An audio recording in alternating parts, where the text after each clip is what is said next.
Our next presentation is a panel of librarians. They'll be talking about their experiences working, studying, and being individuals who are autistic or have autism spectrum disorder, depending on individual preferences for terms. What I'm going to do is ask each of the panel members to go around and give a brief introduction of themselves. And then I have some questions that we'll be asking, and the panel members will respond to each of the questions. So we'll start introductions with Charlie down here. Hi, everyone. I'm Charlie Remy, and I'm the Electronic Resources and Serials Librarian at the University of Tennessee at Chattanooga. I am on the autism spectrum. I was diagnosed at age 23.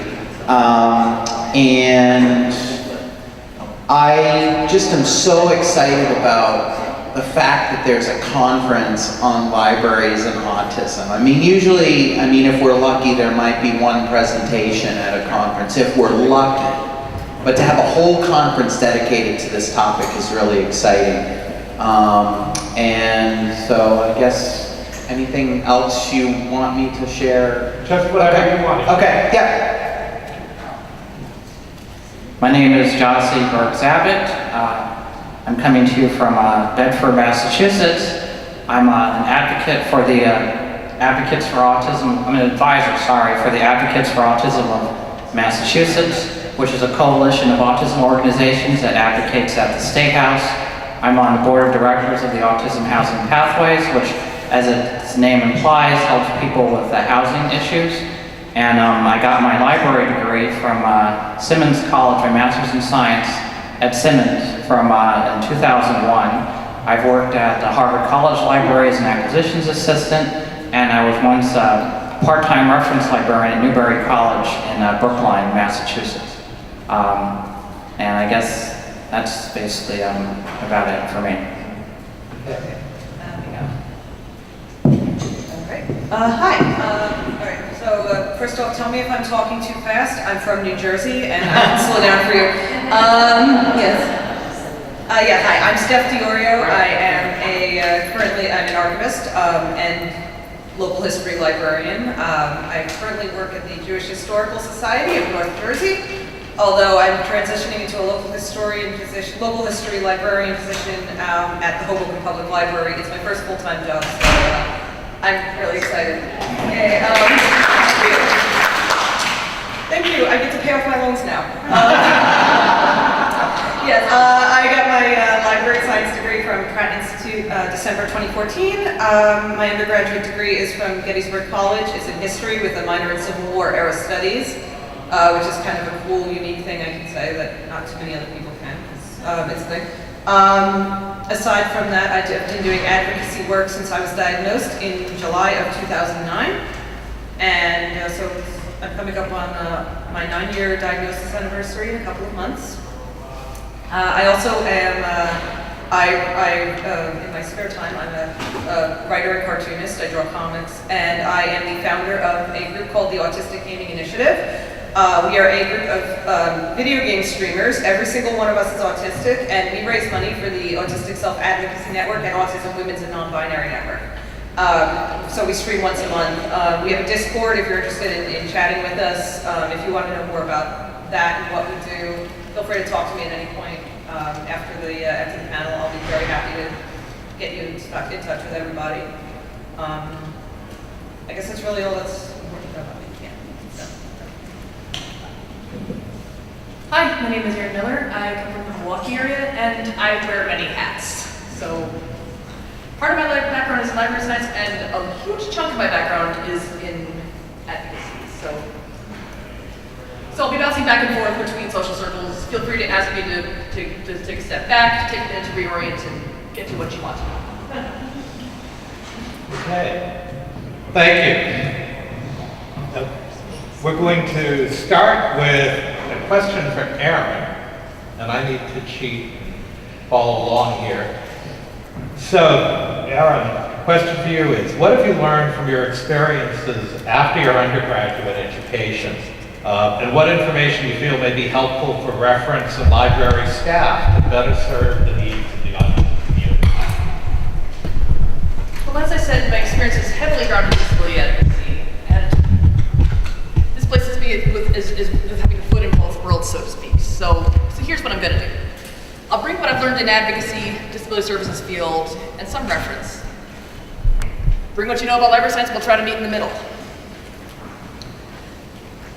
Librarians have specialized skills to do an information search. And from advocacy work, I learned different search terms that might open doors to places that might not first occur to library staff.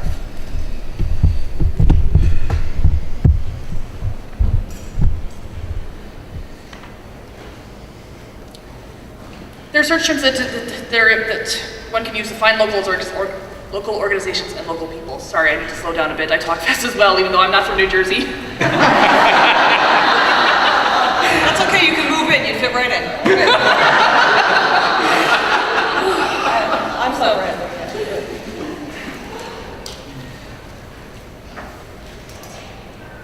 And just from different organizations like the ARC, in my own state of Wisconsin, there's you could just pick one thing and have a deeply rich conversation. Just like one search term, things like aging and disability resource. You can go to that website and dig around on a whole bunch of different things,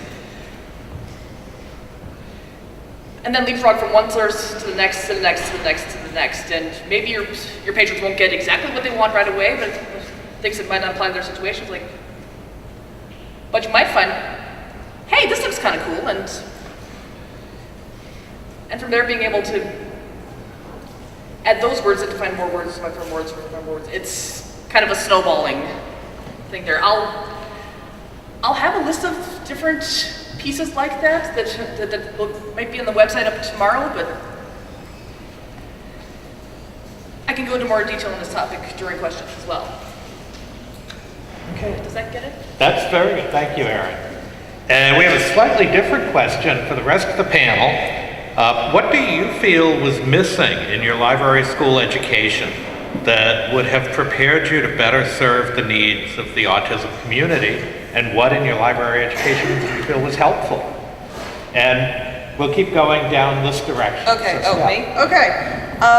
Okay, so at Pratt, I find that, most of my classes were archivally focused, so as you probably know, archivists work alone in the quiet with, no human contact, and it's awesome. I actually double up as a reference librarian, and so I had to take some reference courses. And I noticed we didn't really discuss mental health or disability at all. Really, not much at all. And I feel like that should have been something that should have been discussed, because when you're working in a public library setting, a lot of your patrons are going to be disabled or have mental health issues, especially given that a library is one of the few safe places you can go. And I would have really appreciated more work with more discussion of that in library school. Instead, we mostly just got, here's how to do a reference interview. Here are 50 ways to catalog something that you're never going to use. It's like, well, that's great. It's kind of like when I was in high school, I wish I had a class on how to fill out a tax form or something. And instead they were like, no, you have to take calculus. And I feel like, and obviously as a historian, I don't use calculus, but I do have to pay my taxes. So in the case of library school, I feel like it would have been really nice to have had more of the practical side of things. We didn't really have that discussed. We had, here's all the technical stuff, now go do the thing. And that's great, but what if there are obstacles that prevent me from doing the thing that I have not been prepared for? Like how to help with patrons. For example, a thing I would have loved to have known, how to deal with rowdy patrons or patrons who are causing an issue.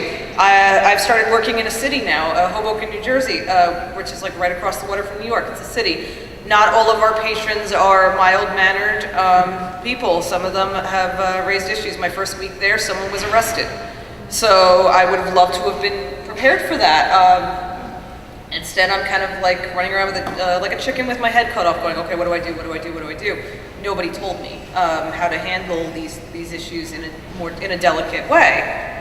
So even though I have these issues myself, I have comorbid OCD along with my, my autism diagnosis. I can only really apply my own experience to them instead of like having like these broader guidelines of how to act. So if you guys want to jump in on that, go ahead. Thank you. Gyasi? Okay. I guess it wasn't so much of what might have been missing from my library education at Simmons, but I would say, like I said, I got my degree in 2001, so while I was in school, the big issue was, the web was relatively new, and there was a great deal of fear about what this was going to mean for the future of librarianship as a profession, but also as the future of research as an endeavor.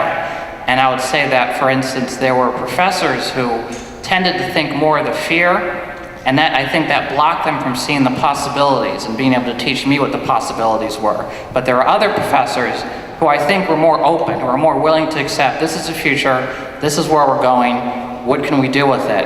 And that attitude I found more helpful, and it actually let me see what librarianship could offer.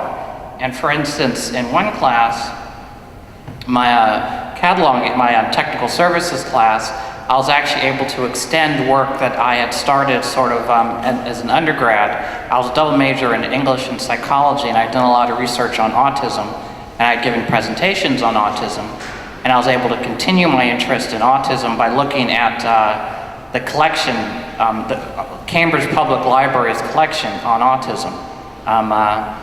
And also in another class on bibliographic instruction, which is how you teach people how to use library services, there was a course in learning theory, and I got to look at, for instance, multiple intelligences and how people learn in different ways, and how in essence, this new technology, this web, these databases, CD-ROMs, for instance, are very good at being multimedia and different ways of presenting information so that people can learn, and also new information that doesn't always get taught in schools can now actually be discussed online. In other words, it's sort of like a freeing up of information. So like for instance, one of the things I looked at was the W.B. Du Bois's Encarta Africana, encyclopedia that he wanted to start like in 1909, but basically didn't get completed until it was like 1999, when it was put on CD-ROM and in book form. And now it's available online and everyone can look at it, and there's like all these multimedia teaching tools. And I guess I'll end my answer with another opportunity I had, the Spectrum Initiative Scholarship, which was to encourage people of color to get into librarianship. And actually there was a Leadership Institute. And at the Leadership Institute, one of the things we covered was serving or catering to underserved communities, and that it wasn't just about people of color, it was also people with disabilities. And one of the presenters left me with a very provocative image. She began her presentation by asking, how many people here have ever taken an elevator? And of course everyone raised their hand, and she said, well, all of you have used assistive technology. Okay, thank you. Charlie? Yeah, I also went to Simmons for library school, and about 8 to 10 years ago, my experience in general was that there's so many courses that are being offered and so little time to take all of them. So I know that there was an elective class offered called Information Services for Diverse Users. I didn't have time to take it. So it would have been really interesting, but again, there was just so much to take. And so I do think it would make sense, and I would hope that neurodiversity is now included in this course. I just looked on the website and it is still offered. I could be wrong, but I'm not aware of any autism-specific course that's currently offered at any library school. But perhaps it does exist somewhere. I think an entire course focused on autism would be great via the WISE Consortium, which is an online library school consortium of different library schools tend to offer more focused and niche courses online. And I could definitely see something like that being offered. And I think library schools should collaborate with faculty in different other areas of the university, like education, perhaps psychology, to have kind of offer a multidisciplinary course on autism, and that way you could see it more holistically through different lenses. I also think faculty could include autism-related content in core classes, like reference cataloging, management, foundations, as well as electives such as user instruction, obviously children's services, usability, academic libraries, and public libraries, when relevant. So I think a two-pronged approach, having it kind of offering it throughout when relevant, but also offering a specific elective. And one thing I really want to focus on is targeted services to those of us on the spectrum in library school. I know that I was not the only one on the spectrum. I lived in the graduate dorm, and I knew because others disclosed, or I could just tell. And so I think offering highly structured job search preparation by staff that's familiar with autism and the challenges inherent in job searches. So doing mock interviews, resume and CV review, offering really structured feedback on improving CVs, explanation of the interview process. I could see a panel of maybe different library types, managers, kind of demystifying the hiring process would be really helpful. And also having a reverse career fair maybe. I know of some places that have it where the students are the ones seated and the employers are the ones that go around. I think also mentoring, having a structured mentoring program, matching the students on the spectrum with professionals in their areas of interest would be good. And also group social gatherings to kind of build a sense of community. I think that would have been helpful. Okay, thank you. And actually, Charlie segued for us into the next question, and we'll come back to Erin for that. What's been your experience and perspective regarding self-disclosure of your autism diagnosis with your employers, colleagues, or library school professors? And if you disclosed, were there accommodations made to help you achieve success? Well, first thing I should probably mention is that I was diagnosed relatively early in childhood, maybe around 8 or 12, so I've grown up knowing my diagnosis. It's maybe a slightly different situation than for the other panelists. The way I understand it, the way self-diagnosis is supposed to work is that it's a tool. That it's mutually beneficial to both the employer and the employee. Employers, this allows you to get the best work out of your employee. For employees, this allows us to problem solve alternatives, another road to take to fulfill our responsibilities. That's what a diagnosis is supposed to do. I'm sorry, I'm talking fast again.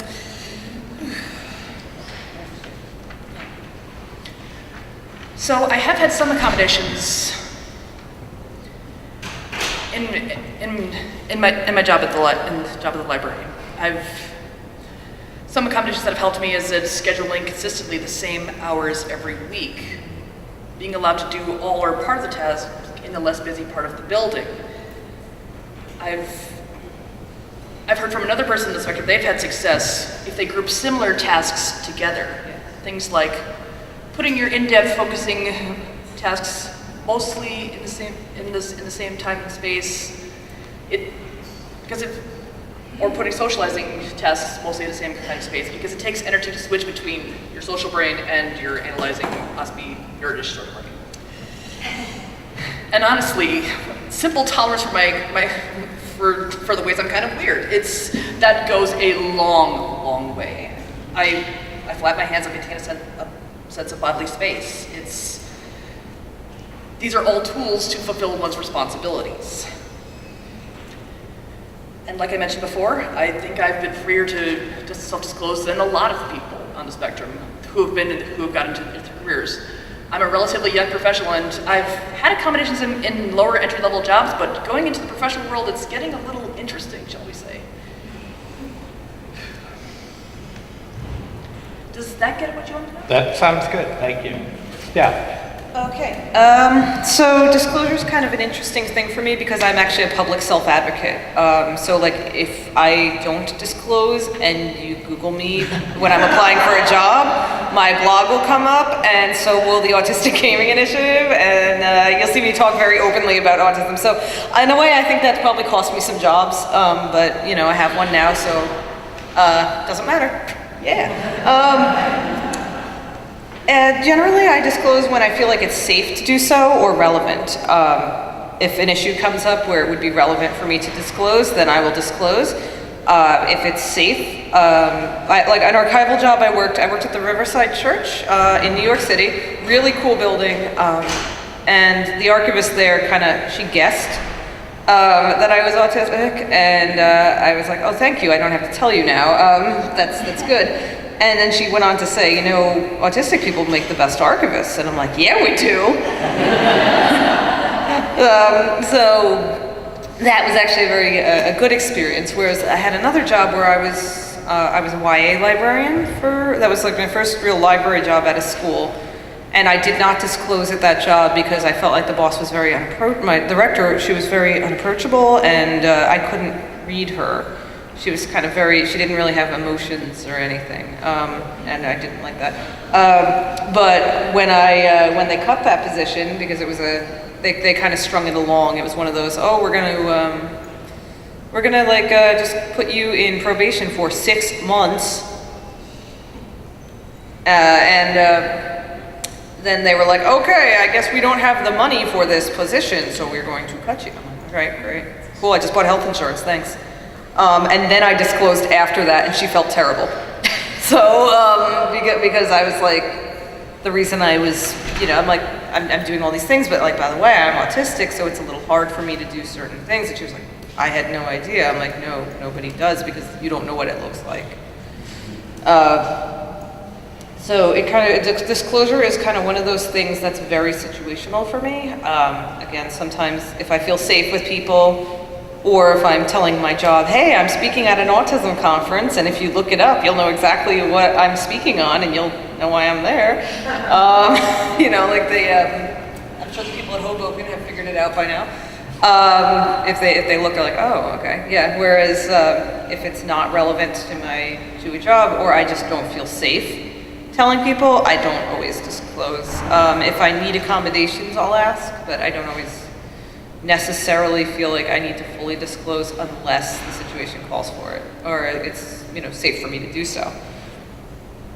So that's basically my experience. I think you guys want to go ahead. Okay, thank you. Gyasi.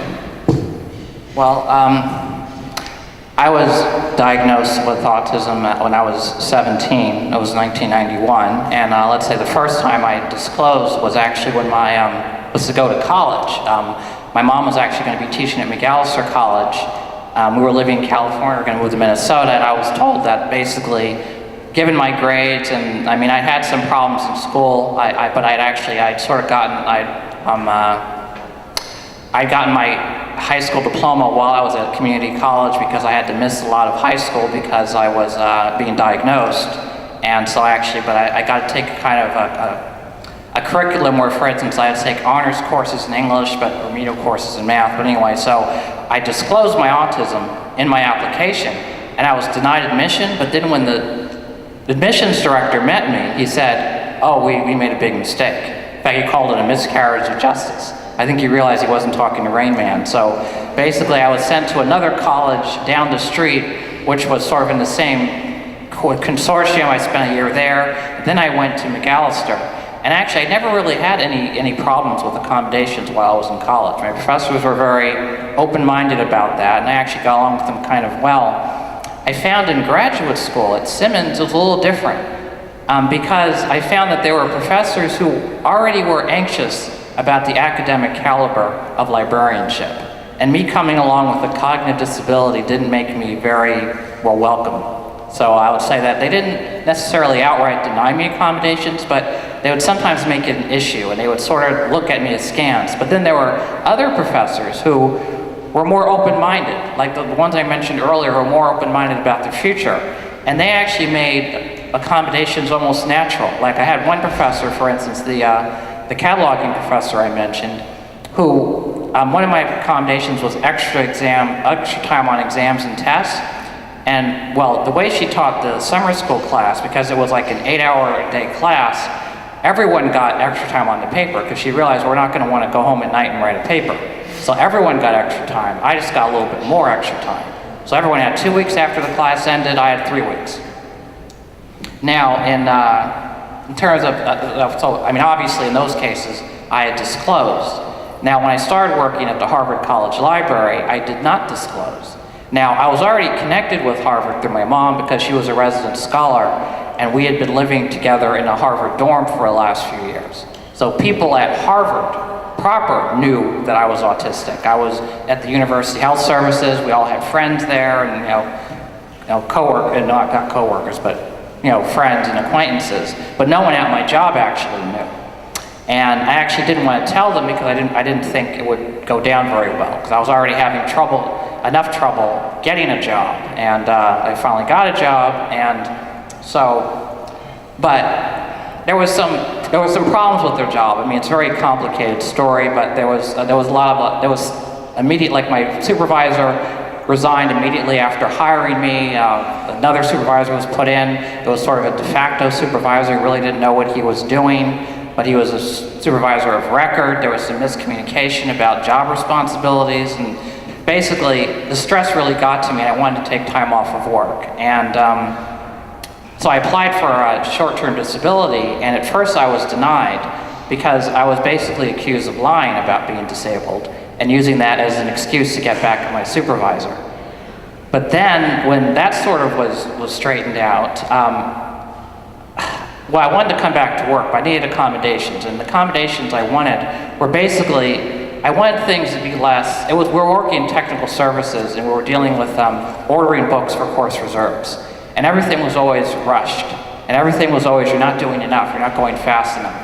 So I wanted some benchmarks. I wanted to say, how much should I get done and how much time? And I was told that that's just not possible. The nature of the job, you cannot quantify it like that, and that basically it's the nature of my autism and my lack of flexibility and my lack of executive function that makes that in other words, it's sort of my problem.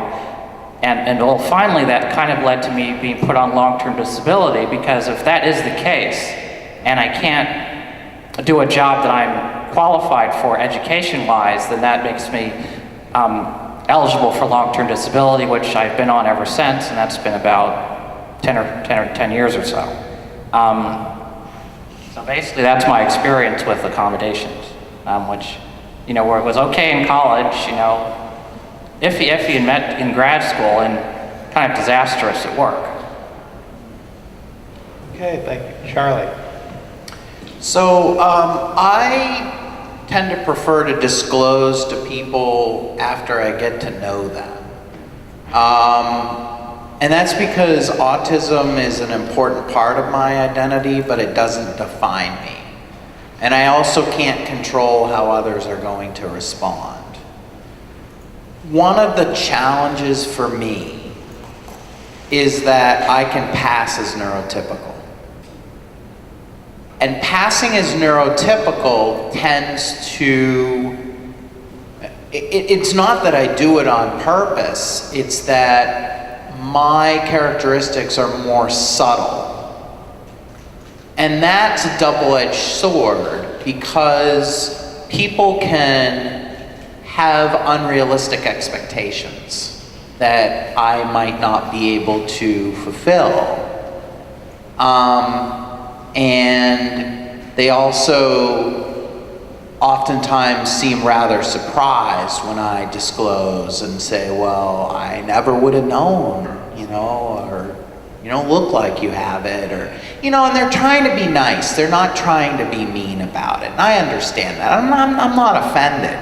But it does cause me some anxiety, because I feel like I have to kind of explain myself and kind of justify it.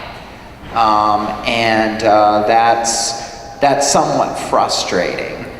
But if they get to know me and work with me on a regular basis, like my boss, there's then not a doubt in their mind that I'm on the spectrum, because I am very quirky. when I got my current job 7 years ago, I was made an offer over the phone, and I went ahead and requested an accommodation for a 4-day compressed work schedule, 4 10-hour shifts, because that really worked well in my first professional job, and I wanted to continue.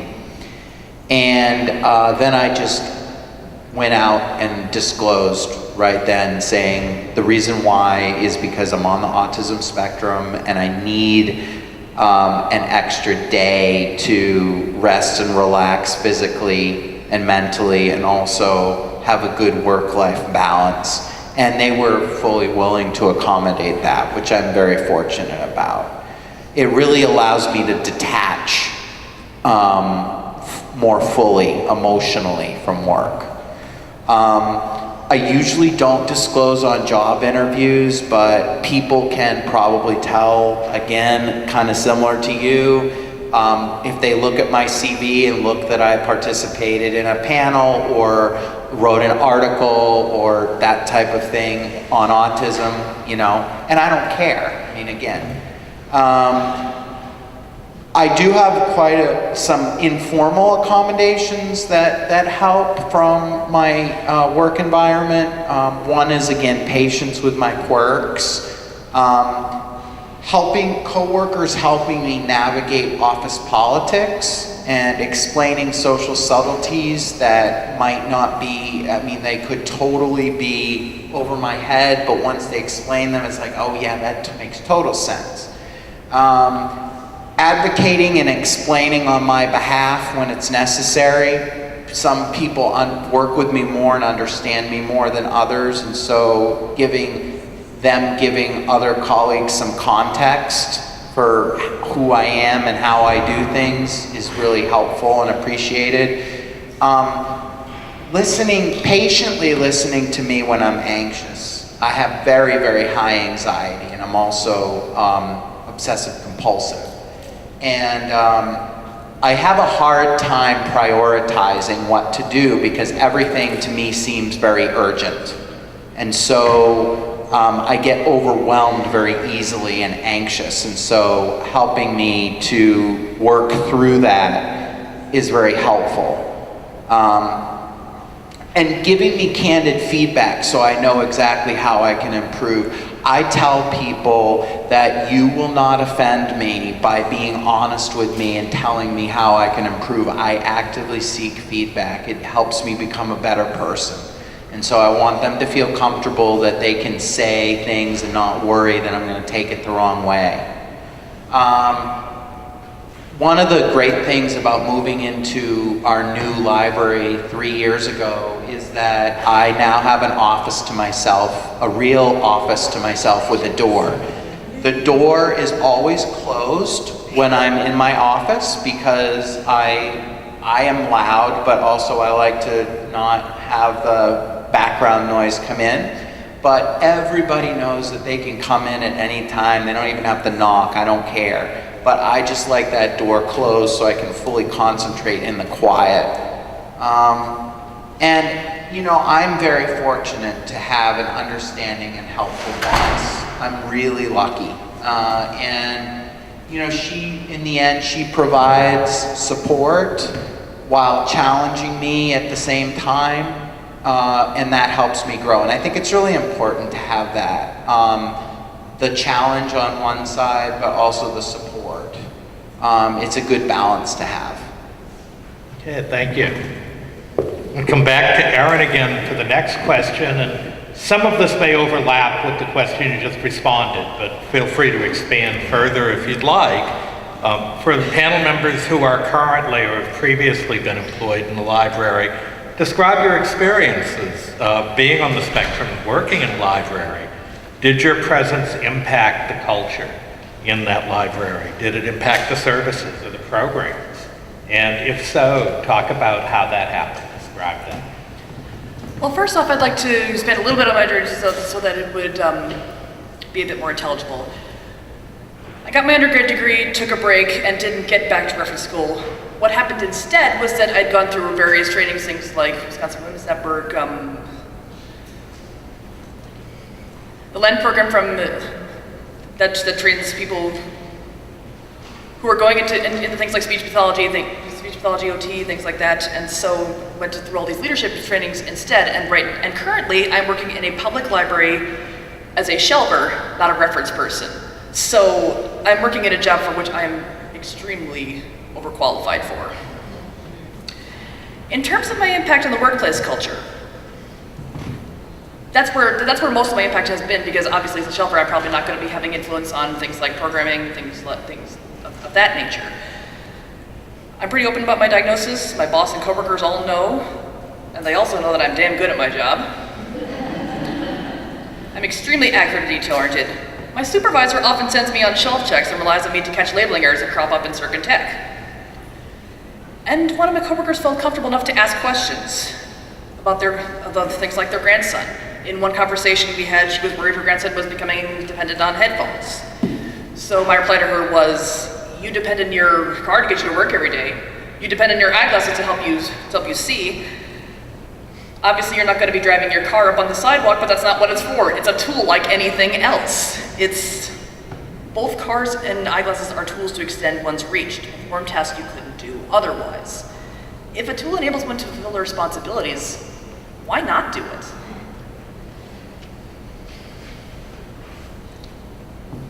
So even though I'm not where I want to be, I'm making a small positive impact. Thank you. Steph. As I've mentioned, I'm an archivist, and it is the best job for an autistic person you can possibly ask for. I am alone. I don't have to talk to anyone. It smells like old books. I swear I come home smelling like mold all the time. I can just be alone. It's very detail-oriented work, which I'm really good at. I notice things that other people don't notice. I'm really good at finding things. So archival work and I are just really suited for each other, and it's absolutely my dream career, and I'm really happy that it's worked out for me, which is great because, you know, I mean, it's taken a while to get here. Actually, not really on me so much as the economy. I just turned 29 and I just got full-time with benefits for the first time. So that's kind of reflective more of the economy than of, you know, anything else. But I've also worked as a reference and YA librarian, and when I was a YA librarian, I think I had the most impact on the workplace culture because I'm a nerd and I use a website called Tumblr. And so as a result of using a website called Tumblr, I know what teenagers like. And I don't like do the, you know, I actually can talk to them about what they're passionate about and in language that makes sense to them and not like, isn't like condescending or, I find that a lot of the time when adults try to talk to teenagers, it kind of comes off as like, oh, we're gonna try to be hip with the kids. And you're not hip with the kids. You're not. But I am, because I watch anime. So, the only time in my life I've ever been considered cool was when I ran a YA manga club at a library, and they all were looking at me like, wow, you go to Comic-Con, you're so cool. You spent $300 on anime stuff at Comic-Con, you're so cool. I'm like, I'm not, but thank you. I appreciate it, but they were all like, you cosplay, you draw, you do all this stuff, and I'm like, they think I'm cool. No one's ever said that to me before. You know, it's the typical, like, you know, like, I mean, when I was a teenager, you got made fun of for liking that stuff, and now it's cool. I'm like, oh, all right, cool. But that was, I brought kids into that library at a rate that nobody else was bringing them in, and then they cut my position, and my club died. Because I wasn't there to actually run the club. They had no idea how to run a manga club because the people didn't actually, you know, read comics or watch cartoons. So it actually, sometimes it's really your interests that can drive library culture in a way. Now that I'm settling into Hoboken, I'm probably going to try to bring a manga club there again because I miss doing that. It was really fun. It would also be really good for my ego because the kids would think I was cool. So, you know, it'd be nice to just be reminded that, hey, I did become the cool. but I'd love to, you know, really make an impact on library culture in that way. I love bringing my interests and my skills to the table as a cartoonist, as somebody who spends most of their time on the internet watching baseball and comedy and cartoons from other countries. I love, you know, bringing that to the table because that's something that's unique in my perspective alone. And then regarding autism programs, now when I applied at Hope, well, I didn't really apply. It was a temp position, and then they were interviewing a bunch of people, and they didn't like any of them, and they were like, you know, we like her. She actually does the historian thing, so let's keep her. And I'm like, all right, you have benefits, so I'll do it. Like, you have health insurance, I'll stay. So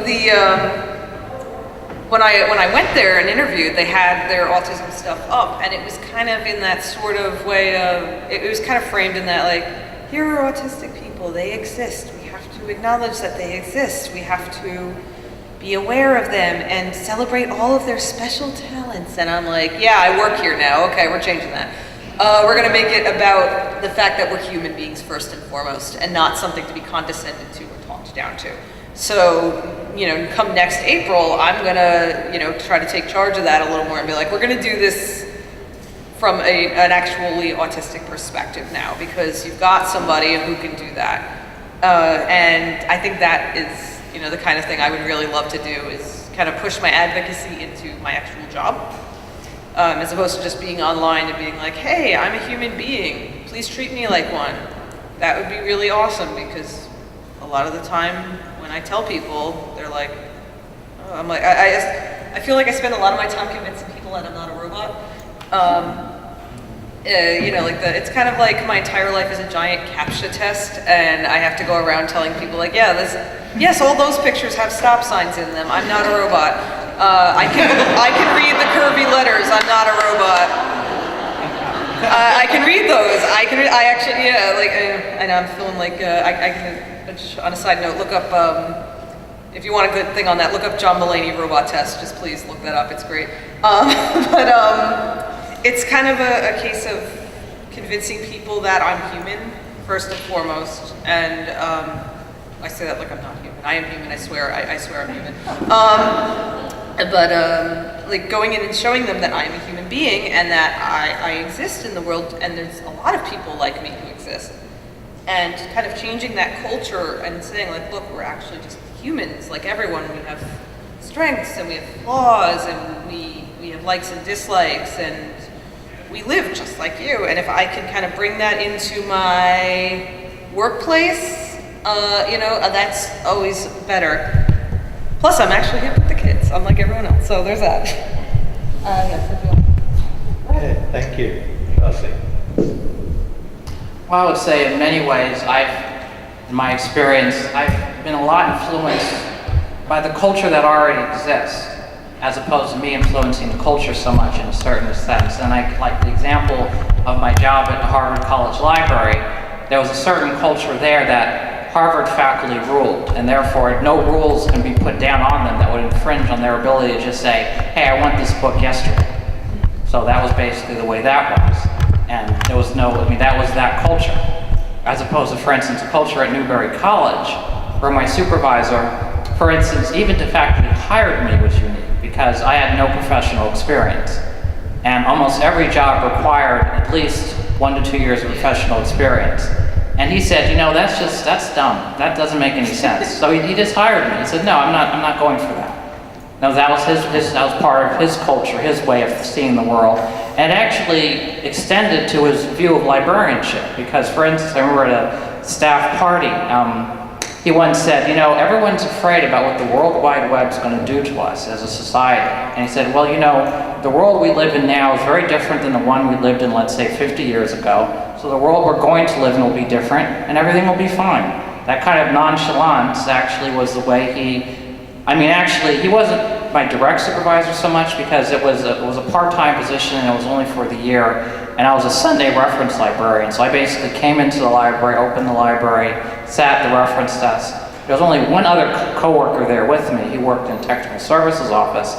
But our boss's laid backness even affected the way he interacted with us, because once I got along well with my coworker. In fact, actually, he looked up to me because I had graduated from Simmons and he was still at Simmons, and he sort of wanted to learn from me to, how to do stuff. But one day I accidentally I set off the security alarm.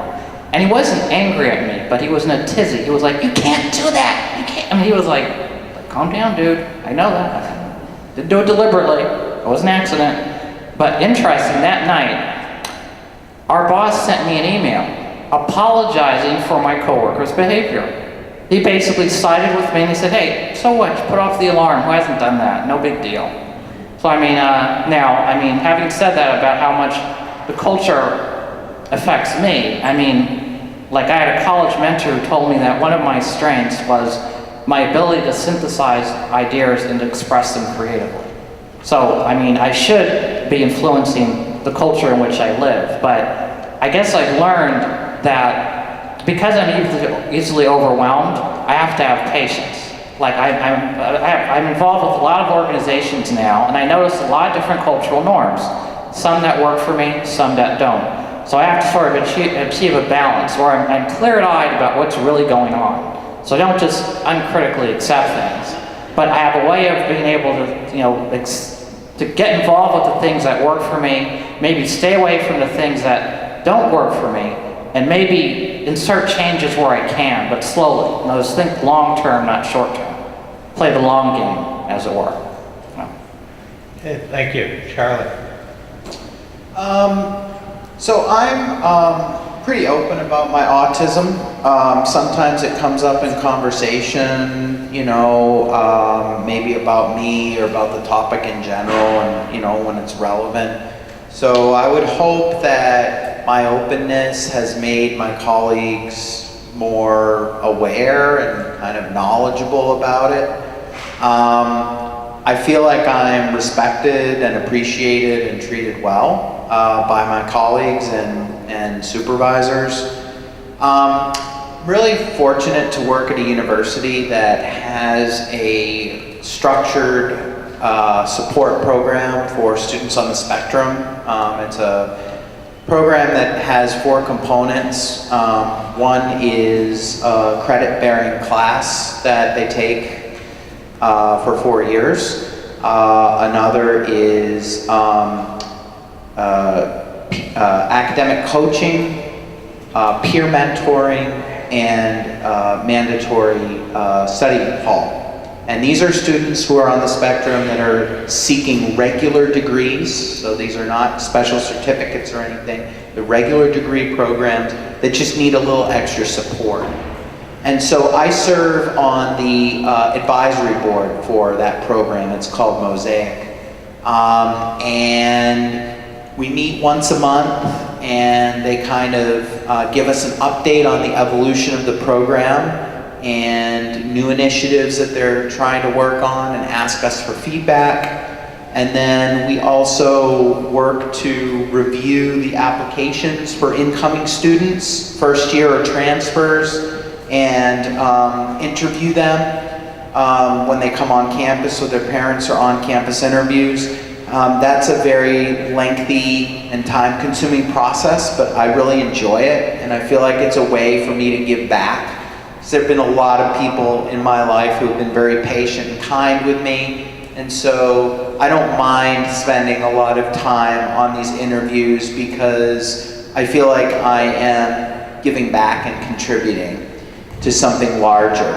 I am in e-resources and collections, so I really don't work with the public that much, but I do have for the past several years provided a first year library orientation session with a colleague for the Mosaic students during their kind of introduction to the university before fall semester starts.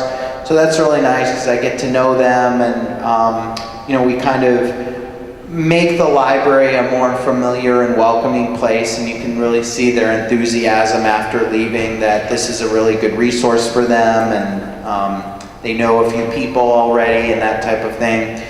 I have been on the tenure track we have faculty status at my library, and so been on the tenure track, and some of my scholarship has been focused on autism in libraries.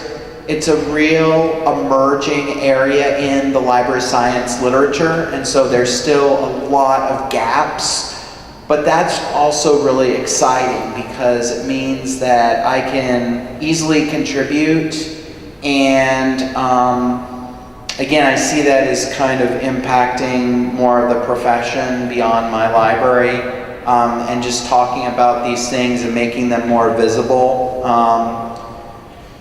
So, you know, there are challenges that I have in the workplace. As I said earlier, feeling overwhelmed very easily and needing to prioritize tasks that compete for my limited time. Navigating office politics and the social scene can be challenging. Constant anxiety and perfectionistic tendencies, and also struggling to let go of things that are out of my control. But there are a lot of positives. I have grown a huge amount personally and professionally, going through the tenure and promotion process, working on scholarship, serving on boards. I feel constantly challenged, which is really good. I'm never bored. And I feel like I've positively contributed to the end user experience at my library by really careful, detail-oriented electronic resources management, whether it's troubleshooting or working with vendors to acquire the content or setting it up or that type of thing. We've grown our full text holdings for journals by leaps and bounds since I've started, and that makes things more readily available to our users, which is really, I think, gratifying for me. I really enjoy working in the higher education environment because of its focus on lifelong learning. I love to learn, and I love being surrounded by information. So I think it's a really good fit for me. Okay, thank you. And coming around to our last prepared question, and I'm going to give a little preface to it because I think what you all have said so far has already demonstrated a lot of ways that you've contributed to libraries and to library science. But the prepared question is, how can you promote positive change in a library or in the field of librarianship? And I'll invite you, if you wish, to expand that to how can people here promote positive change. So not just you, but anybody here. Erin. Yeah, like anyone, I have a long list of dreams of what I would love our libraries to be. But the ones I picked to talk about today are things that might be in library staff's control and jump off points that lead into richer discussion. One thing I believe would go a long way in promoting change is the understanding that things you might think of as autism specific, things you might think of as disability specific, often applies to everybody. Something that's called universal design. For example, those of us on the spectrum have a higher risk of trauma than the general population, but trauma-informed care, and there's a search term right there, trauma-informed care can benefit a lot of different populations, things like at-risk youth, LGBT, dating violence, suicide prevention, mental health, talking about miscarriage, substance abuse, homelessness prevention. And honestly, something that works for a wide variety of populations is going to be pretty important, especially considering that libraries are constantly on shoestring budgets and undergoing government cuts. If our programs serve a wide variety of populations, we stand a better chance of justifying our existence as an institution. It also gives us more ways to maneuver in the endless games of diplomacy just to keep the lights on. I work in a public library, so that's where I'm coming from. Another idea, just some low-hanging fruit, might be to consider different categorizations when cataloging. I find these choices that librarians make when categorizing material endlessly fascinating, and why each population why it fits their particular situation the way it does. But when I've gone to my local libraries around my area in Milwaukee area, they seem to make similar choices. Either 616s, 618s, or 362s. And when I've been in places like the LEND program, Leadership, Education, Neurodevelopment, there's a branch in Illinois where they're training people, like speech pathologists, occupational therapists. Medicine is moving into interdisciplinary clinics. People with significant disabilities are increasing freedom of movement in our communities, but than they used to 20 or even 30 years ago. And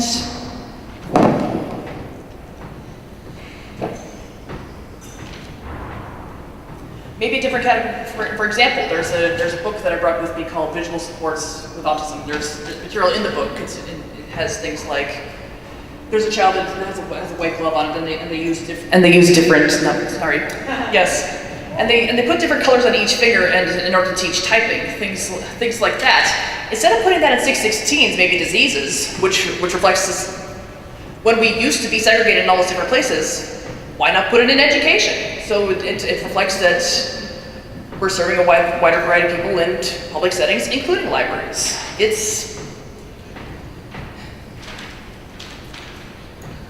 And again, I could probably talk for days on this, and there's a lot of rich discussion around this, but it's just another low-hanging fruit, something that's in your control that might be an easy change for library staff to implement in their own areas, depending on what their situation is. All right, thank you. Okay, oh, wow. Oh. Okay. Okay, my stand-up career starts now. So I think one of the most important, I'm gonna hold this away from me so I don't kill everybody's ears. This is an autism conference. So I think one of the things I've noticed, first and foremost, the most important thing you can do is listen to autistic people when we talk. A lot of people like to talk over us, and they're not autistic, so really they think they know better than us, but the reality is they don't. And you want to ask an actual autistic person. If you have a question about autism, please come to us first. We usually know best about ourselves. I think a lot of times with disability in general, people kind of assume that we're incapable of knowing about ourselves, or that we cannot handle these things about ourselves.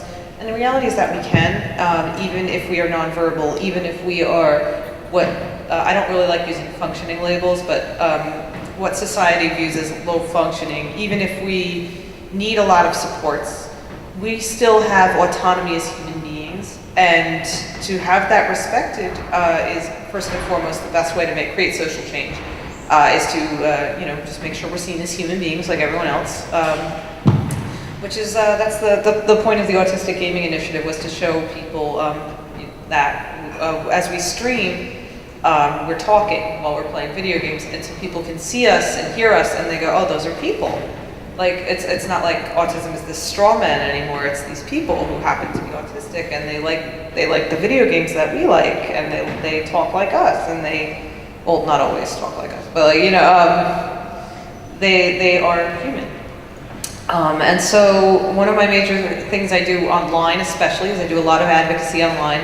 And I try to bring other autistic people into the librarianship field on the whole, because I feel like it's a great environment for us. We, first off, it's quiet, and when people are too loud, we tell them to shut up. So that's like a great start right from there.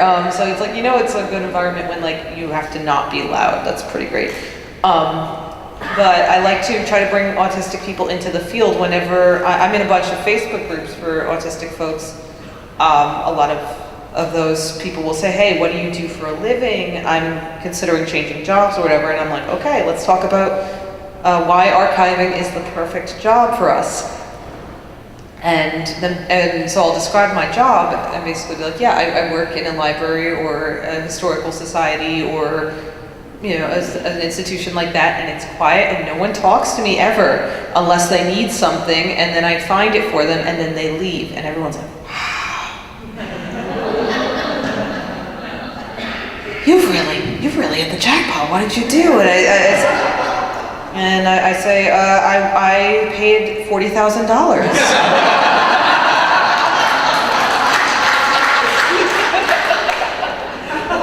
And that's kind of, so that kind of turns off a lot of people. I think it's the student loan debt kind of turns off a lot of people. Hey, I'm down to 30,000. We're getting there. I've met a lot of people in general. I try to kind of bring more autistic people into librarianship, and then I also try to foster communication between autistic folks and non-autistic folks who are in the library field, and then we kind of, I do a lot of I kind of bridge that gap as I am both of those things. So I can kind of bring people in and kind of foster I can kind of foster conversations between autistic people and non-autistic people, and kind of, show that everyone is a human being, and that some human beings are going to need different supports than other human beings. For example, I'm the only person in my family that doesn't wear glasses. Does it mean that my parents and my kid brother don't need supports because I can do a thing? I can read far away? No, they need glasses. Just like likewise, if I don't want to be somewhere that's noisy, but my family can do that. It doesn't mean I don't need a quiet room or somewhere to retreat to. Of course not. That's just another support for different people with different experiences. And in librarianship, you've really got a good way to kind of really start bringing that in, because libraries actually nowadays serve kind of as community centers. You probably, many of you may have a makerspace. Many of you probably offer all sorts of things like tech classes for senior citizens who have never touched a smartphone before, or for people who are unemployed and are trying to get employment. They can come and use the library computers to apply for jobs or apply for unemployment or disability. You've got all sorts of classes going on. You've got book clubs. Libraries are really just a kind of a central community, and you want to include your entire community in that. And so I think libraries really are at the forefront. We have a really good opportunity here to bring people into the fold and kind of show that autistic people are just like everyone else, and that libraries are a good place for us. We can be here, and we belong here too. And I think that's just, we really have a great opportunity here, and I'm trying to push as hard as I can, and I assume everyone else on the panel is as well. And I think if we work together on this, I think we can actually get somewhere good here. Thanks. Gyasi? Well, let me first suggest what positive change might look like. I mean, for instance, one, I would suggest that maybe jobs not focus so much on multitasking. That's not to say multitasking can never happen, but just don't be so obsessed with it, because in essence, I found that I might do things that might resemble multitasking if I'm in the right mindset. So that's one thing I would suggest. And the other thing I would suggest is that don't think of what autistics in general can give to libraries. Think of what this individual autistic can give to this library. I mean, for instance, there are autistics who, yes, are better, let's say, with shelving, with data entry, with technical stuff. But then there are other autistics, for instance, who are more verbal. It might be good for writing reference materials or giving bibliographic instruction classes. So think of the spectrum more broadly, and think of the profession more diversely. And related to that in terms of looking at individual autistics as to what they can do, in terms of promoting this positive change, assuming you agree it's positive and it should change, I would say, run for public office if that's in you. Write to your local newspaper. Participate in conferences like this. I, for one, have been told that I should write, and I've been trying to do that for a long time, and actually a couple of weeks ago, I finally finished the rough draft of my autobiography. Thank you. Charlie?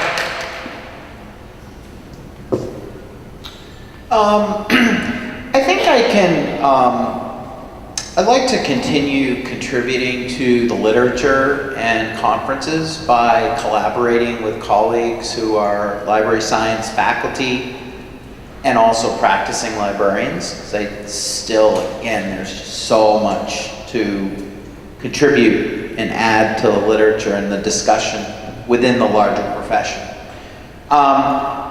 I founded a Facebook group called Autistics and Libraries and Their Allies. And I would love to have more activity in this group. Again, it's